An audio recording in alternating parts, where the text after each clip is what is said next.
কখনো কখনো মনে হয় সবাই তোমাকে ভুলে গেছে, তাই না?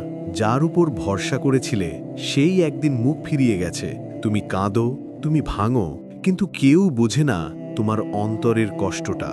কিন্তু মনে রেখো ভাই, বোন, তুমি একা নও। আল্লাহ তোমার দুঃখ জানেন। তুমি যখন নিঃশব্দে কাঁদো, তোমার চোখের প্রতিটা অশ্রু আল্লাহর কাছে হিসাব করা থাকে। তুমি যখন সিজদায় পড়ে বলো, ইয়া আল্লাহ, আমি আর পারছি না, তখন আল্লাহ বলেন, আমি আছি তোমার সাথে। সূরা তাহা ২০ নম্বর আয়াত ৪৬ থেকে। তুমি যতই ভেঙে পড়ো না কেন, আল্লাহ কখনো তোমাকে ছেড়ে যান না। মানুষের দরজা বন্ধ হয়ে যায়, কিন্তু আল্লাহর দরজা কখনো বন্ধ হয় না। তুমি যতবার তাওবা করো, তুমি যতবার ফিরে আসো, তিনি বলেন, হে আমার বান্দা, নিরাশ হইও না আমার রহমত থেকে। সূরা আজ-জুমার আয়াত ৩৯ থেকে ৫৩। তাই দুঃখের সময় মানুষের দিকে নয়, তোমার রবের দিকে ফিরে যাও।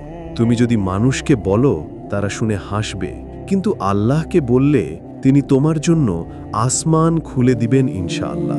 যে কষ্টের মধ্যে তুমি আছো, একদিন তুমি বলবে, আলহামদুলিল্লাহ, আল্লাহ পরিকল্পনাই ছিল সবচেয়ে সুন্দর। তাই কেঁদো, কিন্তু সিজদায় কেঁদো। চাও, কিন্তু আল্লাহর কাছেই চাও।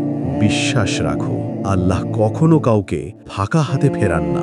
যদি এই কথা তোমার হৃদয়ে লেগে যায়, তাহলে একটা ছোট্ট হার্ট লাইক দিও, কমেন্টে লিখো, আল্লাহ আমাকে সবসময় তোমার কাছে রাখো। আর এমনই হৃদয় ছোঁয়া ইসলামিক বার্তা পেতে চ্যানেলটি সাবস্ক্রাইব করে রাখো ইনশাআল্লাহ। মনে রেখো, তোমার একটা শেয়ার কারো জীবনের অন্ধকারে আলো আনতে পারে, আর সে আলোই হতে পারে তোমার জান্নাতের আলো ইনশাআল্লাহ।